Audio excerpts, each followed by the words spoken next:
Chevron. Chevron has a record-breaking 2022. Profits were $35 billion for the year. Will their historic run continue in 2023? Chevron. Nobody's ever talking about Chevron. That's the crazy thing about it. Like, who's ever talking about Chevron? Oil. Yeah, I'm just talking about. I'm talking about just in general. What I got you. The general world. Got you. Yeah. Oil is not dead apparently.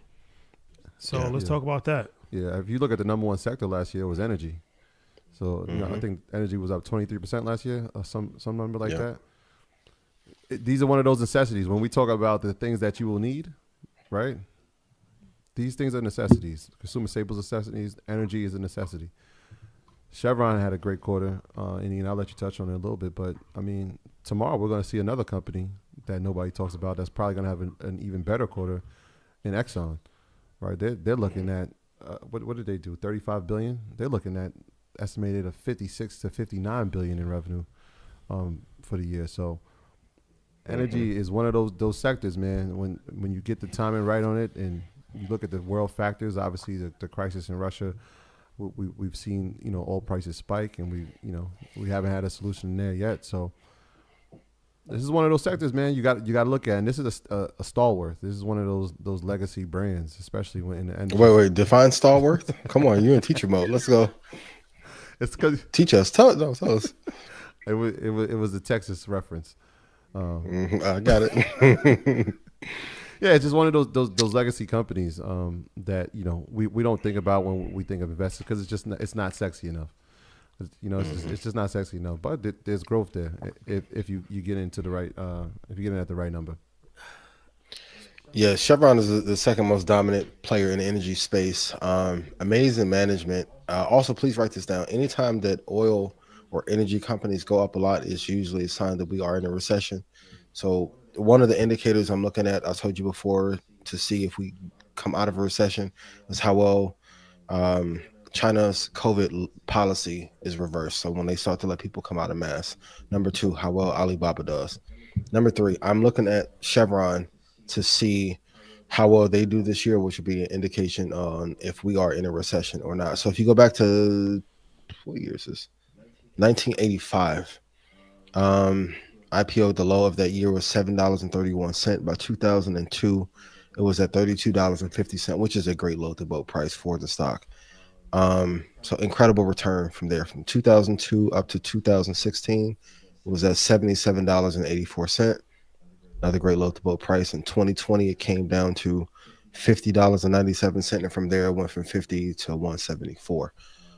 This is why I always say too, and I'm not trying to play both sides of the coin, but this is why I say you need to hold for 5 years minimum, ideally 30, to maximize your wealth and invest in the top two companies. Chevron has amazing management. I don't think they'll have the same kind of run this year, but if they get to like 102.46 sometime this year or next year, I'll be really happy, and I see it going back up to like 172 from that entry point. But yeah, I don't think they'll have the same record-breaking year that they did last year, but it is absolutely an amazing company. Yeah, we got to keep those things, like you said, recession, inflation, all these things play into a role.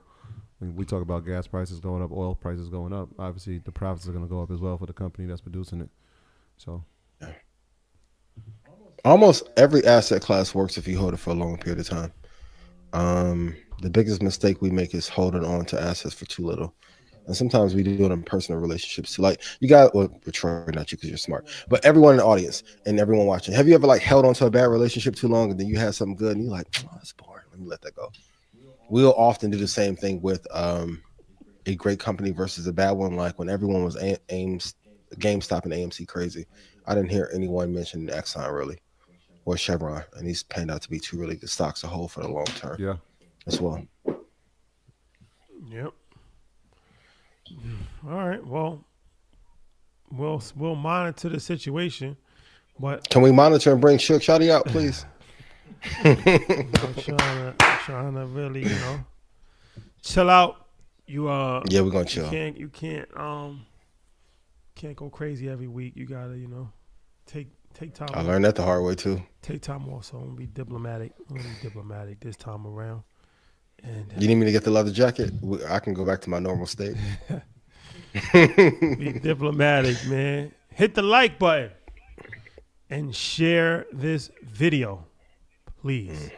You know, Kevin Samuel used to just not even talk until they got a certain amount of likes. I'm not talking to We should do the same thing Rest in peace, Kevin Samuel. to the Godfather. Godfather. Yes. I know we talked about it on CNBC, but I think it's a huge mistake that Match, ticker MTCH, or Hinge, or Bumble, I think their ticker was B and BL, did not grab him or any of the people in the dating space to put their content exclusively on their app. Huge mistake. Match, give us a call. I got a couple ideas because y'all stock getting beat up too. So Valentine's Day around the corner. Hey, if you need to get your love life together, Match, call us. Well, we can, I think Match is at $52 right now. It was at $182 back in 2021. Whew. Your stock is taking a pounding, like how some of you are going on Valentine's Day. You know what I'm saying? Just kidding. These are jokes written by 85 South, Charlamagne the God, and Andrew Schultz. The boy funny. Gotta protect, provide, and pound. Respectfully. British pound. British pound. Hey, Dad Joke King comedy special is coming soon. Let's go. But what do I know? Mexico Ian, Azul Ian is different, yo. Oh man, cuffing season. Cuffing season. Almost. Valentine's Day is fastly approaching. Oh, I hope everybody's earned their love. Start acting right. I hope you've earned your love out there. Yeah. Earn your love. Earn your love. Valentine's Day is here, man. It's here. And there's no. Can we get me and Brittany Renner on our first episode and break into that? Hey, y'all. Hey, Brittany, what's popping? What are we doing? Hey. Yeah. Could be a little entertaining. Yeah. There you have it. Shout out to Amber Rose. Amber been wilding lately. Amber Rose. Hey, Amber. Oh man. Yes. Yes. Hey, y'all. Boy. Very important. You want to run down some stocks? Well, I want to talk about these restaurant situations. Let's do that. So many restaurants are beginning to test digital-only restaurants.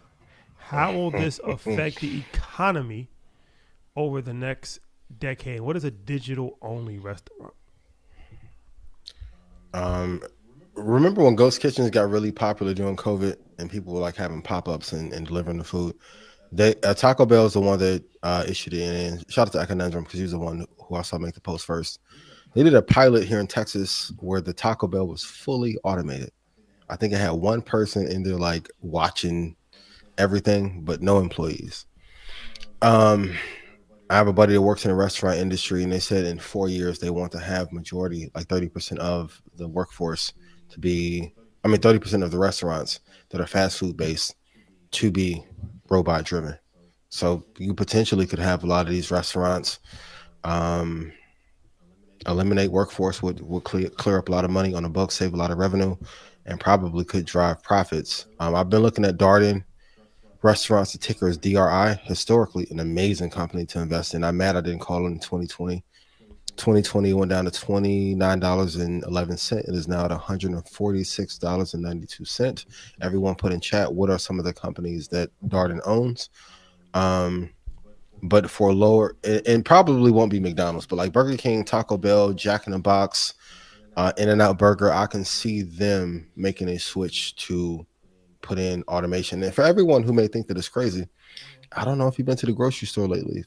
Self-checkout is getting bigger and bigger, and I'm seeing less people at the checkout lanes when I actually do go to the grocery store. And if I was a business owner, the profitability of a place would go up tremendously if I only had one person working inside of the business and all of your orders were being pushed out the drive-through by robots. I'm sure Dan Cathy won't adjust to this model because he has an amazing Dan Cathy got no more trap house on earth. Like the efficiency of Chick-fil-A, and they're happy every time. I'm like, how do you do it? But Burger King or Jack in the Box or there's a couple other restaurants that need some help. I think their profits will increase dramatically. Unfortunately for a lot of us, that in our communities, those jobs are going to be taken away and they'll never be replaced. That's the trade-off. And I truly believe this automation is being done to destroy the job market for us. Yeah, I mean that. A lot of people. I mean, a lot of people start. Especially young adults, young teens. They work in these job environments. So to have that type of automation is like, when we talk about you have to have a skill set. You need to start training kids and educating kids on different type of skill sets and different type of tech. It's for a reason, man. Because there won't be opportunities for them, right? And if there's no opportunities for them, we know what comes on the other side of that, right? Poor decision making. Recklessness. Yeah. A lot of that comes with not having opportunity and economic resources. So it's scary, man. Who was it? Was it Taco Bell that did it first? They have the automated. Yeah. Taco Bell. Yo, I want to go check it out. Yo quiero. Taco Bell.